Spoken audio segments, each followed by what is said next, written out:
Welcome to Season 2 of the Parkinson's podcast Unfiltered, with hosts Heather Kennedy and Kat Hill, brought to you by the Davis-Phinney Foundation. Heather is originally from New York and was diagnosed with young-onset Parkinson's in 2011 when she was 40. Kat is originally from a small town in California and was diagnosed in 2015 when she was 48. Heather and Kat have been friends since they met at the World Parkinson Congress in 2019. In this season, Heather and Kat will be joined by Chris Kruger, a Davis-Phinney Foundation staff member who was diagnosed with Parkinson's in 2020 when he was 37. In each episode this season, Heather and Kat will dive deep into the raw emotion and realities of living with Parkinson's as they share stories and discuss questions they've received from people in the Parkinson's community. If you have a question to ask or story to share, please visit dpf.org/unfiltered. That's dpf.org/unfiltered.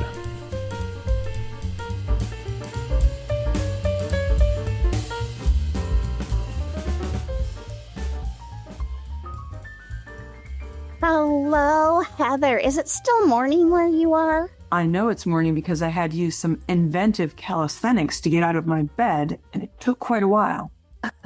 Yeah, I can relate to that. Well, hello from the West Coast. Hello from the East Side. Yeah, sounds good. Well, I'm excited to be here today. I'm liking this new jam of answering questions from listeners. How about you?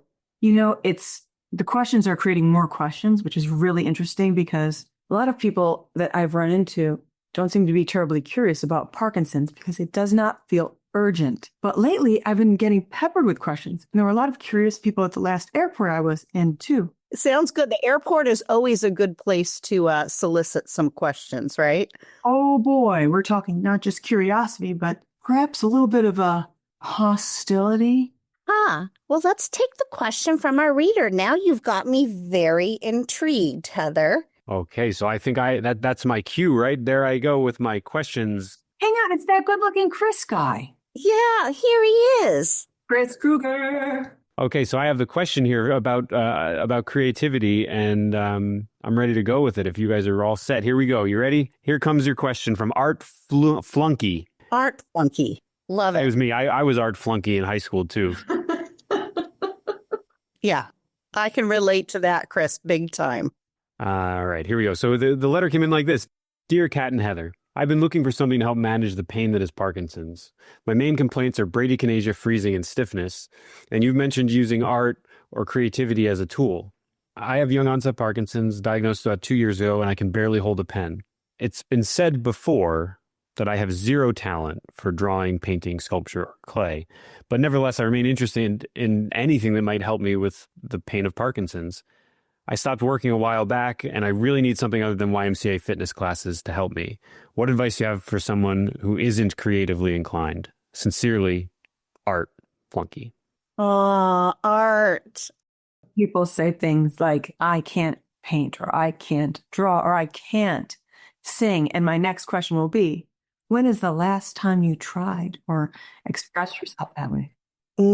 That's my first question for Art Flunky. Have you already decided that you're not creative? I see that you also use the word creatively inclined, but have you really had time to explore this? Yeah, very interesting, Heather. Very interesting. I failed. Well, actually, I didn't fail. I passed it. But in middle school, I was told that art and painting was probably not going to be for me, that I should pursue other things. And ever since then, I thought, well, I can't possibly become an artist. And it's been interesting, post-diagnosis, what I've chosen to do with that. So I'm interested to get into this a little bit today. Art Flunky, I think we're going to have an earful for you. Yeah, let's do it. Yeah. Thanks for writing in, by the way, Art. We appreciate it. Go ahead, Heather. Start us off. Okay. Well, something to think about. When you talk about creativity or art, and you mentioned that you're not creatively inclined, let's go at this from a logical point. You said that you don't write very well. You don't like to use your hands. I know a number of artists who found ways around that, including the Impressionists. Most notably, Monet used to tie the paintbrushes onto his hand at some point in his life because his hands weren't working very well. And we could certainly relate to that here. So something to think about. What tools would you like to use? Would clay be a good option? Would singing be another option? What is your tool? Is your tool your body, your voice, your movements? Is it paint? Is it cooking? Could it be something like designing a new space for your interior? Hiring other people to do the fine motor skills? Just something to think about. My mom shared with me when I'd say, well, I'm not an artist. And she said, oh, but Kat, you've always liked to decorate your house. Color matters to you. You take great care about, your clothes and that kind of thing.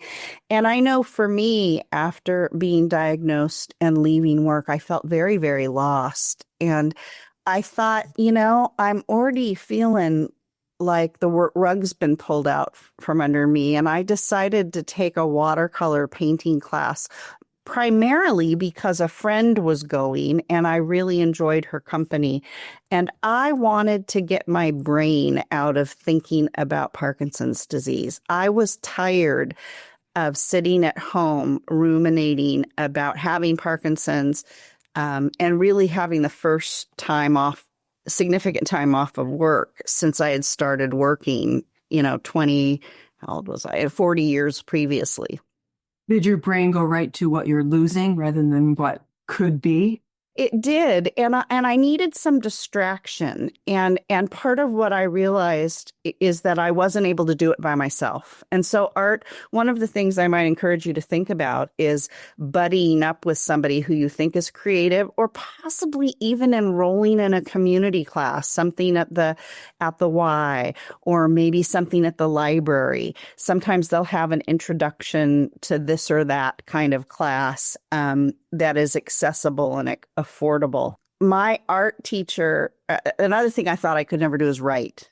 I am not a writer. I've always said that. I don't write. I didn't like writing in high school. I was the math and science girl. And I was recommended a book in my watercolor class by Linda Berry. It's called Syllabus. And it's actually a graphic novel. And she's got a very, very innovative, accessible way to teach the connection between the brain and drawing spontaneous images. And she gives lessons, and you do it on a composition notebook. So you're not buying a bunch of fancy supplies. And I ended up writing a lot about that in our book, because as a not artist, not writer, I started sketchbook journaling on my travels and ended up publishing a book, believe it or not, for this non-writer. So there are some ways to get started that are really not threatening. Heather, I know you're a creative person. I want to hear how you got into it and how that's been for you, combined with your journey with Parkinson's.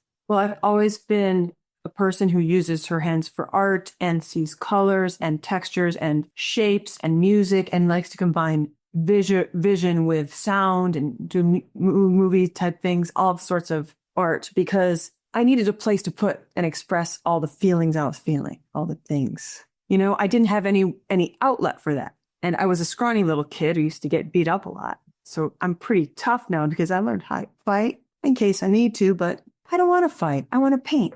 I want to put the feelings into something else, like a dance or a song I create.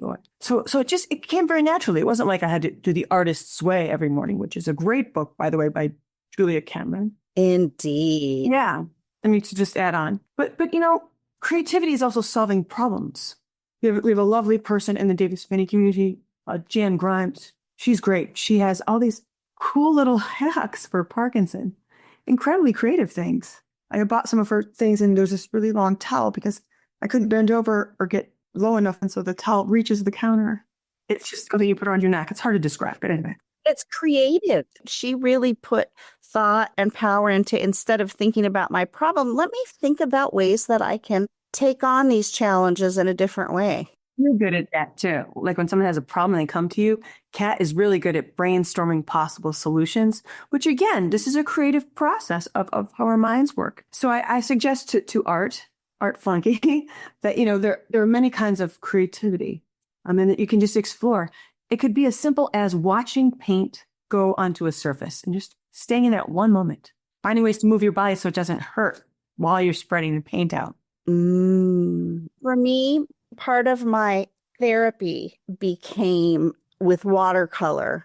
A lot of watercolor artists will blow dry their art because you often layer color. And part of my therapy was not using a blow dryer. That the time the paint was drying was my time to sip tea, to take some deep breaths, to really look at how the colors were mixing on the page. And really, to this day, I don't blow dryer or use a heat iron to dry my pieces. As a child, I think I had this impression that I needed to do everything perfectly. Actually, I still have a lot of those tendencies. And when I came to a watercolor class, I did it in a journal. It wasn't a piece to be hung on the wall.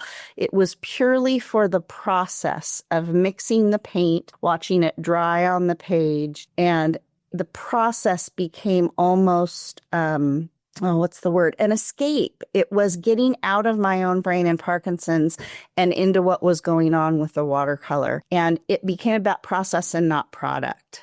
And that was my mantra: process, not product. Chris, how about you? I'm curious to know how you are creative, other than in your brilliant work with the Davis Phinney Foundation. And of course, helping us find questions. Oh, well, yeah, thanks, Kat. But I don't know that I have, thanks for saying kind things about my work. But also, I don't actually think that I want to go there right now, because I was thinking about something kind of a tangent here. Yeah. If you don't consider yourself a creative person, maybe you can start with trying to write the perfect sentence to describe your day, or just take a very small bite of this maybe and see what comes of that. Give it 5 minutes, give it 10 minutes, see what comes of it, and build more time as you go and see what you like about that. I love that, Chris. I love, instead of getting hung up on filling a whole page with writing, that's like that blank page thing that can grip us. I've heard can often you open a page as a writer and you feel all this pressure to fill it. Linda Berry's syllabus talks about that. Instead of writing like full paragraphs, you just bullet point your thoughts. But I love summarizing your thought in a sentence. That's brilliant, Chris. I love that. That can be really hard, but I would just also, I guess what I was thinking about there was that you might find that if you take the time to just think or explore a creative endeavor, whether it's painting or writing, whatever it might be, if you take it in small steps, you might find that you develop a pattern for yourself that actually is helpful, that in a way that you couldn't have predicted if you tried to start to paint a painting of a house or something. You might not be able to get there. Small steps. So we have 2 tips, Heather. Yeah. Small steps. You don't have to be Michelangelo. You just have to be one step, the next step. Feel it out. Let it be feeling. Don't think so much. Get out of your head. Use your body. Lean into something that is not only unusual, but maybe even uncomfortable. Find a different angle. A painting is never really finished. It's only abandoned. I'm not sure who said that. More importantly, it's non-performative. Kat made a very good point too. So did Chris. You don't have to show everything to someone. It's not about just like giving it away.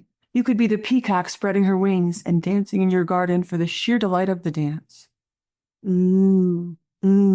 My art teacher, I ended up going to these watercolor classes for a long time. I formed some lifelong friendships actually, and met some people. And it was really good for me to get outside of the workplace and also outside of the Parkinson's world to engage some other minds and thoughts and ways of being. But my art teacher would sell her art from time to time. And one of the things that she did that was so inspiring to me was that she took her sketchbook journals and cut them up and made hanging flag buntings, and talk about process and not product. An artist who actually can sell some of her beautiful paintings cuts up her work and strings it on a string. And that is about process. It's honoring the process, but not necessarily painting for the product. So it's a way of life.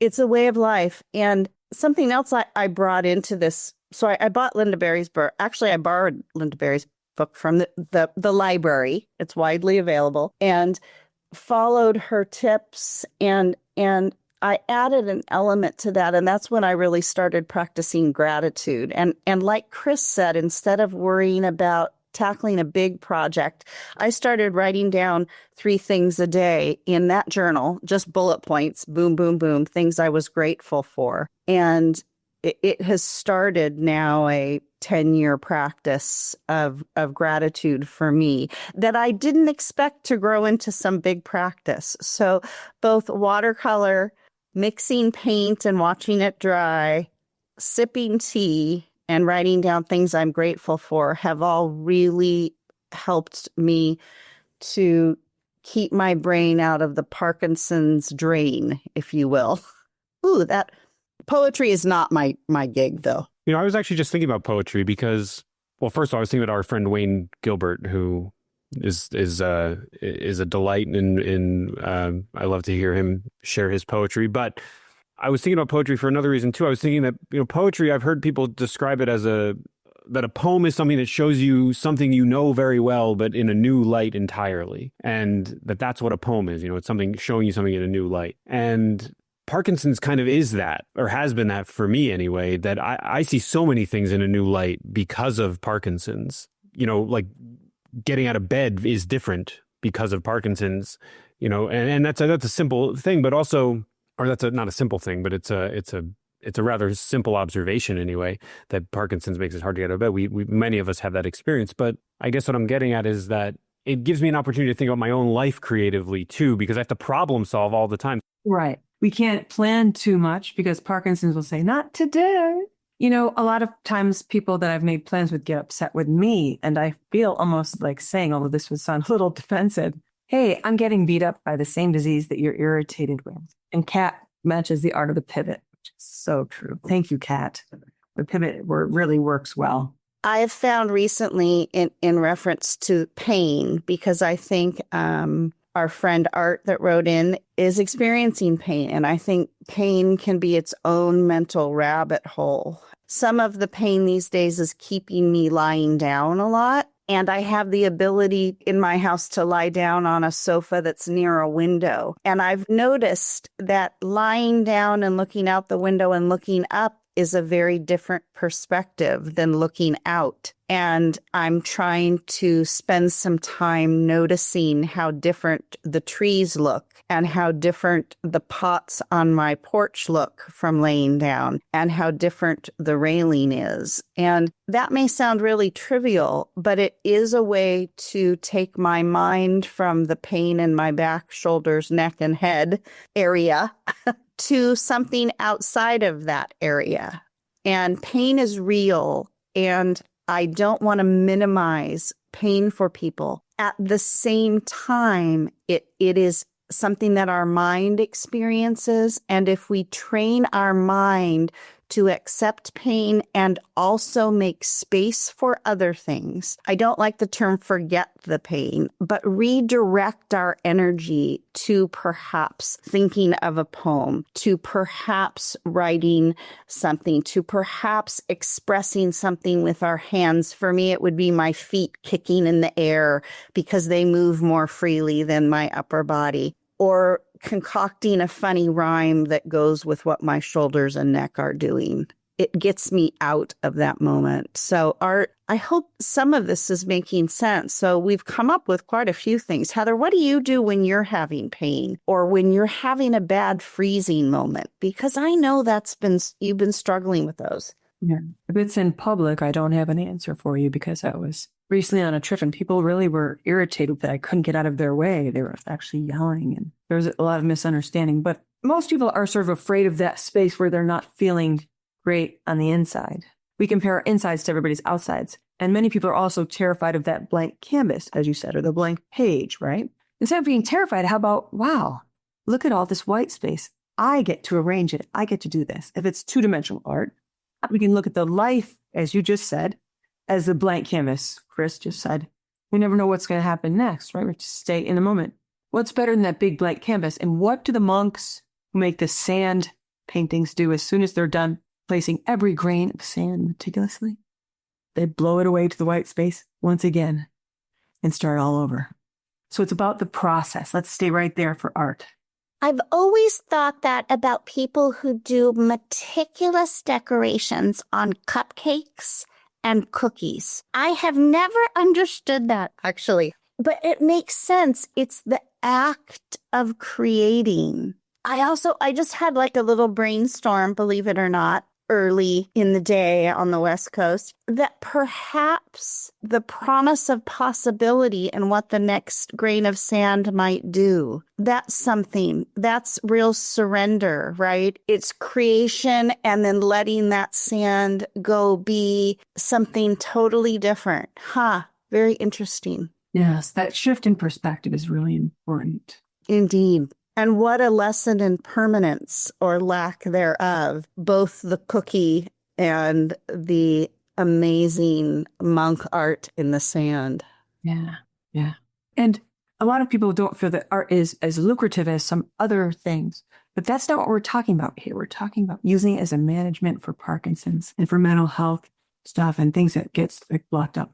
So I was just thinking about this very thing you just said, Heather, because I was thinking that as I read the end of Art's question about not being creatively inclined, I think maybe there's a reason to just say something about showing yourself a little bit of grace too, and not attaching a definition necessarily to what you're doing, but thinking, well, I'm trying to live my life as well as I can. And if thinking about things creatively or drawing a little picture, even if nothing ever happens with it except that I did it, well, maybe that's enough. And maybe that's a place to just sort of recalibrate and think, this is about my own experience and it's about me trying to help myself have a better life. And whatever happens, or whether I'm creatively inclined or not, is irrelevant. It's just about what's serving me. And maybe art can benefit from just trying some things and seeing what they like and what they don't like, and just exploring, taking the opportunity to explore. Excellent idea. I love that. For me, also in my frugal nature, I don't know if you know this about me, Heather, but I am, believe it or not, a very frugal human. It was also for me about not having huge expenditure. In other words, I didn't want to buy Linda Berry's book. I own it now, but early on, I didn't want to commit to that $15 commitment to actually own it. I wanted to try it out from the library. I loved that she used a $1 composition notebook to start this creative process. She used anything that would make a mark on paper, whether it was a pencil, a pen, a tree branch, a bit of paint, stickers from your fruit. Anything you wanted could help create a composition page that included collage and writing. And it was truly a process that's what felt so accessible to me when I thought that journaling was about writing perfect essays on pages. My mom was really a writer, and she was prolific, and she wrote a memoir, Memoirs of a Private Poet is what she called herself, and she really was. And so I felt that was unattainable for me and that I didn't have those tools, but I did. I had the tools. I just needed a journey to help prompt me, and that was Parkinson's. And you need a place where you can play, either unobserved or unscrutinized, if you will. You need a place to just be curious and play and feel things out. This is not for the end result of being this brilliant, this heartbreaking work of unbearable genius, as is it Eggers or Eggers said. And then also take advantage of your freedom to be strange here. You can take risks and say things with art or with theater that you wouldn't say to a person. In theater, half of the theater comes from something, that was just menacing and disturbing to the person, and they just wanted to get it out in a fun way where it didn't injure anyone per se. I learned how to write down big feelings or try to resolve conflict. And then what I did was I immediately painted over it or wrote over it because it was a private thing for me. I found it to be so helpful and that I felt better consistently after trying it. And it became a whole thing for me. Very little of it was pretty. Very little of it did I ever share with anybody, but it was a process. I like that a lot. I want to talk briefly about the default mode that we can go into with art. That's that mode where you're in your flow. It's also called flow, where the outside world starts to fade away.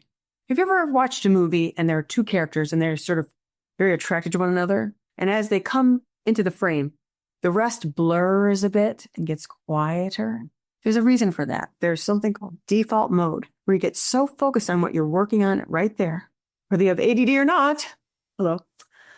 It can spark connections between different ideas. It contributes to creative thought. It makes you more creative. You can go there and turn inward. It's very much like meditation. So there's a health benefit there for our brain, actually. There is. I think the Apple phone, the iPhone calls it portrait mode. Oh, boy. Right?